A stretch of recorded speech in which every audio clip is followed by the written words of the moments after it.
Let me tell you something that most real estate agents will never say out loud. Buying a house almost broke me, not financially. Mentally, and I say that as someone whose entire career is built around helping other people buy and sell homes. I have sat across the table from hundreds of clients. I have walked through thousands of properties. I've seen people make great decisions and absolutely terrible ones. And yet, when it was my turn, when it was time for me to actually pull the trigger on my own home, I froze. I questioned everything. I almost talked myself out of it 3 separate times. So today I want to walk you through what actually happened, what I learned from it, and what I think every person in their 30s needs to hear before they sign anything. Because the advice floating around out there, the stuff your parents tell you, the stuff the internet tells you, the stuff your bank tells you, a lot of it is either outdated, oversimplified, or designed to get you to spend money as fast as possible. I am not here to sell you anything. I am just a guy who has seen this from both sides. So let's get into it. The pressure starts early. If you grew up in America, you were handed a very specific script: go to school, get a job, get married, buy a house, have kids. In that order, ideally, before you turn 30. Otherwise, what are you even doing with your life? And for a long time, I just accepted that script. I didn't question it. Homeownership was the goal, it was the milestone, it was the thing that meant you had officially made it. But here is the thing nobody tells you. That script was written in a completely different era. Your parents bought their first home when prices were a fraction of what they are today relative to income. When a 30-year mortgage at a reasonable rate was genuinely one of the best financial moves a middle-class family could make. When staying in one place for 20 or 30 years was just how life worked. That is not the world we are living in anymore. And that does not mean buying a home is wrong. It means you need to actually think about whether it is right for you specifically, right now, in your actual life, not in the life the script assumed you would have. Here is what my situation looked like. A few years ago, I was doing well professionally. Business was good. I had savings. I had been renting the same place for a while, and I was starting to feel that itch. The I should own something itch. You probably know the one. So I started looking, and because I do this for a living, I thought I had an advantage. I knew the market, I knew what to look for, I knew all the traps buyers fall into. What I did not expect was how emotional it would get, even for me. Because here is the thing about buying a home: it is not a purely financial decision, it never is.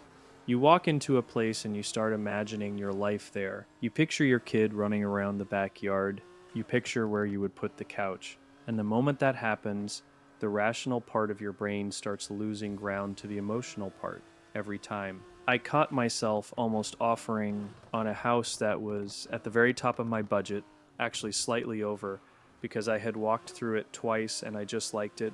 I liked the kitchen, I liked the neighborhood, I liked the way the light came through the windows in the afternoon. That is not a financial analysis. That is a feeling, and feelings will cost you. The math that nobody shows you at the beginning. Let me give you the version of the numbers that your mortgage broker is not going to lead with. When you buy a house, the sticker price is not your cost. Not even close. There is the down payment, which most people know about, but then there are closing costs, which typically run between 2 and 5% of the purchase price. There is homeowners insurance. There is property tax, which, depending on where you live, can be a significant monthly number on top of your mortgage. There is PMI if your down payment is under 20%. That is private mortgage insurance. And it is basically money you pay the lender every month for the privilege of not having put enough down. And then there is the part that really gets people: maintenance and repairs. The general rule is that you should budget 1 to 2% of your home's value every year for maintenance. On a $400,000 house, that is $4,000 to $8,000 a year. Not every year will be that bad, but some years will be worse. The roof does not care that you already had a big expense that month. The HVAC does not check your bank account before it decides to stop working. When I added all of this up, the real monthly cost, not just the mortgage payment, the number was significantly higher than I had been mentally budgeting for. And I do this professionally. I have seen these numbers hundreds of times. I still undersold it to myself because I wanted it to work. That is human nature. We make the math fit the decision we already want to make. So why did I almost not do it? 3 reasons. First, the timing felt wrong. Rates had moved. The market in the area I was looking at was still elevated. I kept thinking, what if I wait 6 months? What if prices come down? What if rates drop? Here is what I know now. That thinking is almost always a trap. Not because the market cannot change, it can and it does, but because waiting for the perfect moment is how people end up renting for another 5 years, while prices do whatever they were going to do anyway. You cannot time the real estate market any better than you can time the stock market. If the house works for your life and your finances today, that matters more than where prices might be next year. Second, I was genuinely unsure about my timeline. At that point in my life, there were some real questions about where I wanted to be in 3 to 5 years. And this is actually one of the most underrated factors in the rent versus buy decision. If you are not reasonably confident you are staying in the same area for at least 5 years, ideally longer, the math on buying gets a lot weaker. Transaction costs alone, the agent commissions, the closing costs, the time and money of selling, those take years to offset through equity building. If you buy and sell in 2 years, you may have actually lost money compared to renting. Third, and this one is harder to admit, I was scared. Not of the commitment, not of the money. I was scared of making the wrong call. I had watched clients make decisions that did not work out. I knew what a bad purchase looked like. And knowing too much can be its own kind of paralysis. What actually got me off the fence? Eventually, I stopped asking, is this the right time to buy a house? And started asking a different question.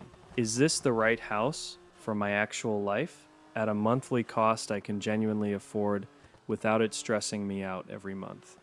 That reframe changed everything, because the market will always be imperfect. Rates will always be either too high or just came down from being too high. There will always be a reason to wait if you are looking for one, but when I found the right property, not the perfect property, the right one, and when I ran the actual numbers honestly, without trying to make them fit a conclusion I had already reached, it made sense. Not spectacular sense. Solid, sustainable, this works for my family sense. And that is what I was looking for. What I want you to take from this, if you are in your 30s and you are thinking about buying a home, here is my honest framework after years of doing this professionally and going through it personally. Do not buy because you feel like you are supposed to by now. That pressure is real, but it is not a financial strategy. The script your parents followed was written for a different market and a different economy. Do not buy more house than you need, because the bank will approve you for it. The bank does not care if the payment is stressful. They just want to know you can make it. Those are very different things. Do not skip the full cost calculation, mortgage payment, taxes, insurance, maintenance, run all of it. If the real number makes you nervous, listen to that. Do think seriously about your timeline. 5 years minimum is a reasonable rule of thumb. Less than that and the transaction costs start eating your equity. Do separate the emotional decision from the financial one. You are allowed to love a house. Just do not let loving it override the math. And finally, do not let the perfect be the enemy of the good. At some point, the analysis has to end and the decision has to happen. The right house at the right number for your actual life is enough. It does not have to be a grand slam. I almost did not buy my home. Looking back now, I am glad I did. Not because it was a perfect decision or because the timing was ideal, because it was the right call for where my life actually was, and I made it with my eyes open. That is the best any of us can do. I will see you in the next one.